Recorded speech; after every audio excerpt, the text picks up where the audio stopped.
It will be one of the two. Yeah? It's possible for it to move and it's possible for it to be still. But well, it's necessary for it to be one of the two. Yeah?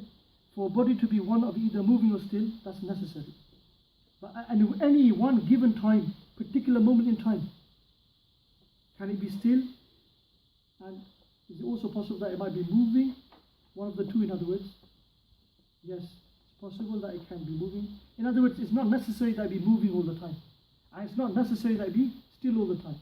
It's necessary that it's one of the two. Yeah? But it's possible that it could be that or that. It's possible it could be that or that. Is that clear? If it's not clear, we'll explain it again.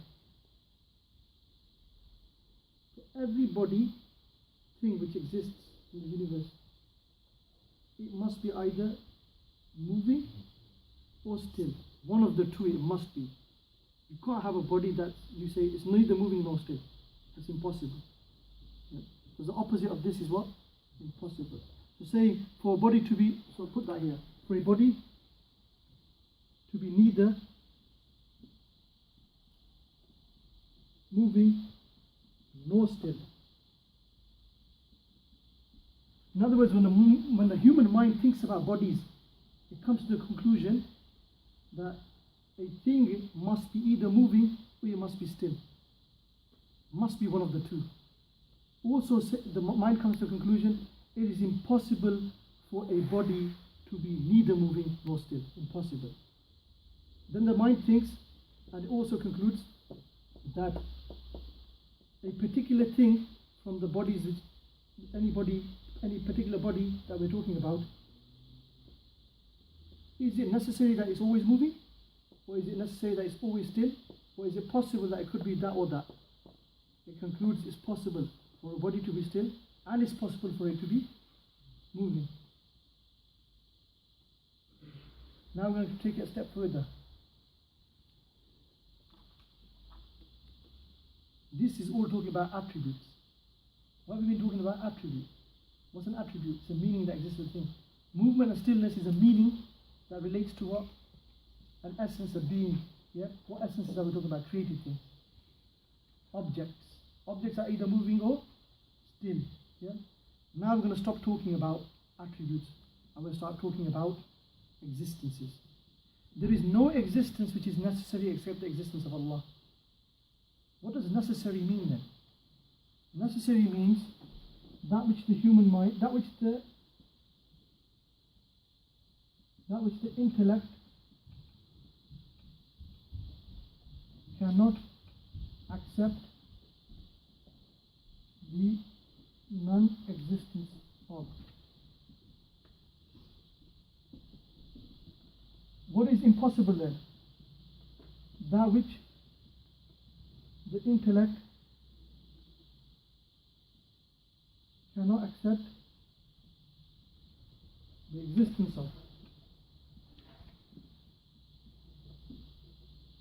What is possible then?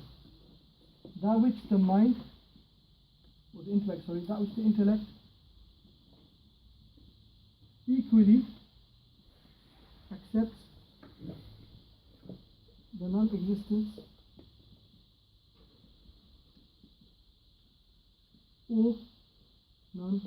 or existence, the existence or the non-existence of. I'll explain this now. So necessary is that which the intellect cannot accept the non-existence of. In other words, when the mind thinks about this particular thing, imagines this particular thing and thinks about this particular being or essence, the mind comes to the conclusion that the non-existence of this thing is not acceptable. It's not possible that the thing does not exist. There is only one existence like that. That is the existence of Allah subhanahu wa ta'ala. The existence, essence, the being of Allah subhanahu wa ta'ala, the being of Allah subhanahu wa ta'ala is absolutely necessary in existence. Necessary meaning that the intellect cannot accept the non-existence of Allah. Why is that? How do we prove that? Look around you. It's very simple proof because we're not going to details because that's our next lesson. In the next lesson and so forth. If you look at the universe around you, you see things that are limited, They're dependent. They're a particular size, shape, form, a particular time period they exist inside, a particular life period, yep, of existence. You see interactions between things, dependencies. Without water we can't survive. Without light, the earth, things can't go inside it. Everything is a collection of interdependencies, interreliances, yep, limitations. These things are inside the universe. The mind comes to the conclusion they are that which the intellect equally accepts the existence or non-existence of. In this board, whether it exists or not doesn't exist, doesn't affect anything. Even this, what is around us, whether I exist or not, it's not essential. It doesn't have to be that I exist. It could have been that I might not have existed. In fact, the entire universe, the sum of all that is in existence, that is created, falls into this category. And the possible category is every single thing that is created. Everything around us. Because these things depend upon each other, they could not have originated. They couldn't have produced anything, because they themselves are limited and dependent.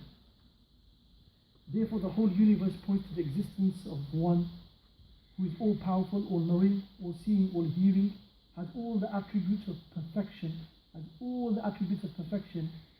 he himself could not have been originated. He himself is not like the things that he has created. He is without beginning, without end. He is not created. Therefore, he is absolutely necessary because, why? If he did not exist, none of this would have existed. Mind concludes, if there was no creator, I shouldn't be here. This shouldn't be here. But this is here. And because this is here, it's necessary that he must exist. Everything else in creation, the pen, the board, the earth, the stars, the sky, the mind comes to the conclusion they're limited and they're dependent. And a limited and a dependent thing, it can't control anything else. You know what the atheists say, the ones who don't believe in Allah? They say the universe came by itself. You know, one who understands this, but he will say to that person, he will say, a thing which is limited and dependent and is reliant upon other things that it interacts with in order for it to be in existence, so like occupying a space, requiring sunlight and food and stuff for human organisms and so forth, humans and all other organisms and so forth, the earth depending on you could even go to the level that they say, okay, gravity, and they talk about these things. What are these things that they talk about, these laws? They're all interdependent, they're all restricted, limited by others. Everything in the universe is limited and dependent. A limited dependent thing is that thing which the intellect equally accepts the existence or non-existence of. Meaning, if the earth existed, and it might not have existed, the fact that it exists indicates what? That one of the two has been outweighed over the other. In other words, may have existed, may not have existed. The fact that it exists shows something has specified existence for the earth over non-existence. Why could it have not created itself? Because that thing which is equally possible in existence and non-existence, meaning that it was brought into existence, how, when it didn't exist, would it decide that it needs to exist? At one point, all of these things didn't exist. They didn't exist, and the universe included in that. At the point of non-existence, that thing did not exist. How did that thing then decide that it must exist and bring itself into existence? This is ridiculous. This is the argument of the atheists. Our argument is that rationally, a thing which is possible is a thing that could have existed and may not have existed. It doesn't have any effect on the existence of the universe. It may have existed, it may not have existed. That thing must be governed by something which decides and specifies this particular thing will come into existence and this particular thing will not come into existence. That is Allah subhanahu wa ta'ala. That Allah, through His divine will, wills that a particular person by the name of Ali exists in this time period, in this height, at this weight, in this kind of color, lives for this period of time. That is all specified by Allah subhanahu wa ta'ala. The fact that the universe exists indicates clearly that there must be something that created it. In other words, we conclude that the existence of the Creator is necessary. The existence of other things in the universe are possibilities. So let's give the example of this pen. Another pen like this pen can exist. The human mind, when it thinks about it, comes to the conclusion it's possible that it may exist, possible also that it may not exist. So if another pen like this does happen to be somewhere in creation, what's the conclusion? Something decided that thing should exist rather than not exist. Do you see a bird with 10 wings on either side with a beak like an elephant? No. Could it exist? Could. But if you don't see it in existence, means that at this point in time, Allah has specified that there is not an existence like that. Yeah? It's possible, but because it's not inside existence, it means that Allah subhanahu wa ta'ala specified that a particular thing is not brought into existence. And anything which is in this category could not create anything. Why is that? If it can't even decide whether it exists or not, how is it going to decide that something else should exist? A thing that can't even decide for itself, am I to exist, am I not to exist? They say, scientists say the universe had an origin, meaning Big Bang, came out of nothing, nothing caused it. That's ridiculous. Because if they say that, that's ridiculous because we see the effects of causes inside this universe. Yeah? That things occur because of a cause. If they go further than that and say that the universe decided to come into existence itself, which that's ridiculous as well. Why is that ridiculous?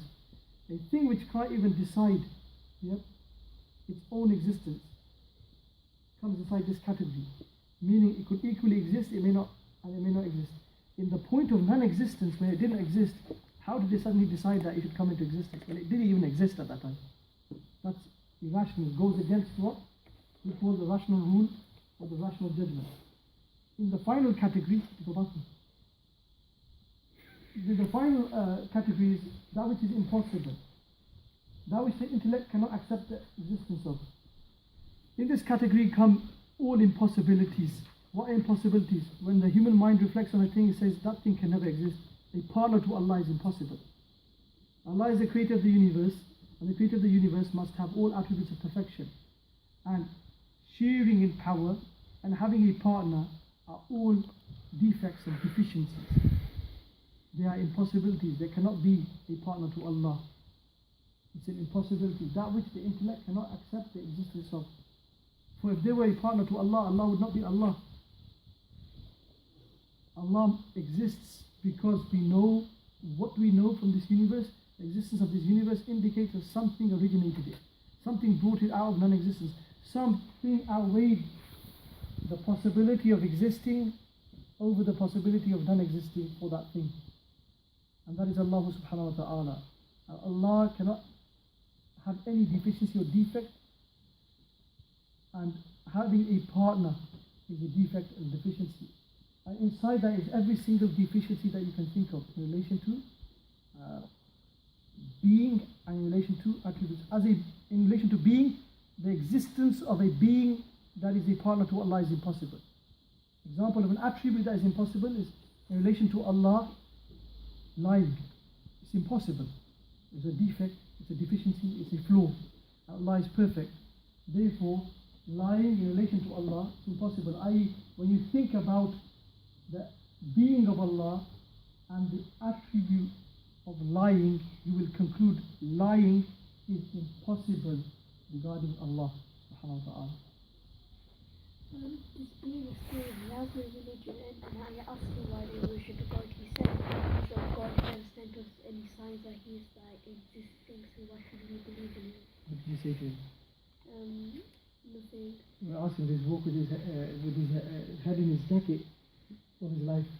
If you look up into the heavens and the skies, everywhere you look, everywhere you turn, in fact, even if you was to look inside his body, you would see thousands and millions of signs in the existence of Allah, isn't it? Even the fact that our hands, how they are. Like if we didn't have these fingers, we couldn't pick up things. He thinks all of this came by chance. It's all random and it came by chance. He hasn't reflected. He's cut himself off with thinking. It should make him think. He thinks there's no life after death. He thinks when you die, just as spirit, right?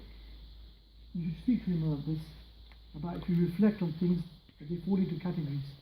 Yeah. That which is necessary in existence, that which is possible, that is impossible. You make him think in this way and reflect.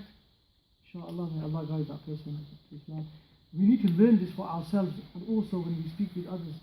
Unfortunately, our children going to schools, colleges, universities, they're being attacked to the level like some especially go to university to be, because they can't explain their side and then they become like the tree in the wind that collapses, unfortunately. So if we look at that, everything in the universe that has been created falls in this category of being possible. This in Arabic is called jaiz or mumkin. Those words will introduce later. Jaiz or mumkin. This category is called wajib. But it's not the wajib that we know in fiqh. It means necessary here. Absolutely must exist. The mind cannot accept the non-existence of this thing. It's necessary. In existence, the existence of Allah. The existence of Allah and the attributes of Allah, all of them are necessary in the right of Allah. That He must be powerful, He must be all-knowing, all-hearing, all-seeing. What's possible? Everything which is created in terms of existence is like the existence of Adam there. That the Adam exists is a possibility. Meaning the Adam could have been in existence or non-existence is a possibility. That he does exist is a reality. We see him. What weighed that over that? That he should exist over that he should not exist.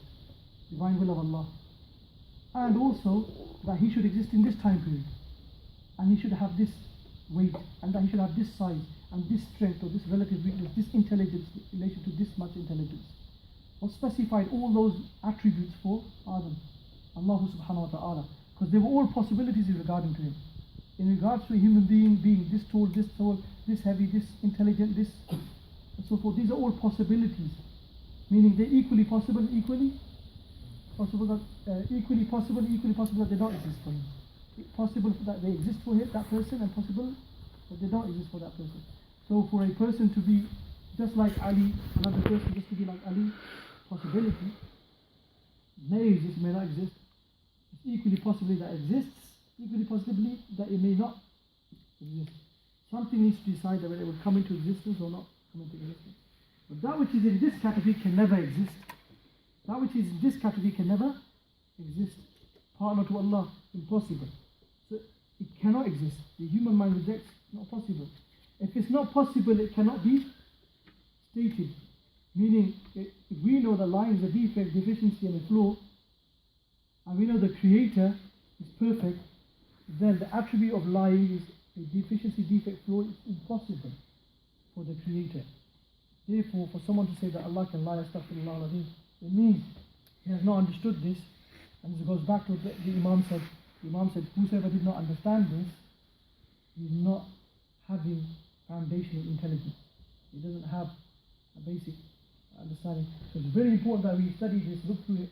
It will become very clear in the next lessons when we actually start speaking about the attributes of Allah and the proofs. And then all of this becomes even more clear. And what does it mean necessary? What does it mean possible? What does it mean impossible? Today it may be difficult. Why? Somebody may say, it's the first time I've heard any of this. If you actually open books like Bukhari Sharif, you hear these words. Wajib, jaiz, mumkin, mustahil, muhal, impossible. You probably may have thought in that when you're reading them, what does it mean really? This is what they mean. Wajib means that which the intellect cannot accept the non-existence of. Jaiz or mumkin means that which the intellect equally accepts the existence or non-existence of. Mustahil, muhal means that which the intellect cannot accept the existence of. So when the books say that lying is muhal, mustahil, in relation to Allah, that's what it means. The intellect cannot accept the existence of this in relation to Allah. That a sharik to Allah is impossible. Mind rejects it. That Allah does not exist. Mind rejects it. If Allah does not exist, how is everything here? Is that clear? A pen like this, could it exist? Possible, equally possible that it might not. Something needs to outweigh that, which indicates upon the existence of the Creator. The Creator decides this should exist and this should not exist. That's the end of today's lesson. That's all I wanted to cover. This part here is probably the most hardest and may be very new to some people. And you may not grasp it in this lesson, but don't worry. It doesn't get more difficult than this. Everything after this is easy if this is understood. If this is not understood, in the second lesson, this will be effectively repeated in a different way. Because in the next lesson, we're going to actually go through the attributes of Allah, and we will speak about necessary, possible, impossible, and you'll see how practically we can understand it, and when we apply our minds, in other words, when we apply our minds to the discussion of the attributes of Allah subhanahu wa ta'ala, it becomes even clearer. If you have this framework that there are three judgments, that's enough. Even if you haven't understood the fine details yet. Inshallah, if there's no questions, we'll end with dua. اللهم صل وسلم على سيدنا ونبينا محمد في الاولين وفي الاخرين وفي الملأ الاعلى الى يوم الدين. ربي زدنا علما الحقنا بالصالحين وصلى الله على سيدنا محمد وعلى اله واصحابه اجمعين. جزاكم الله خيرا on behalf of the organizers for attending.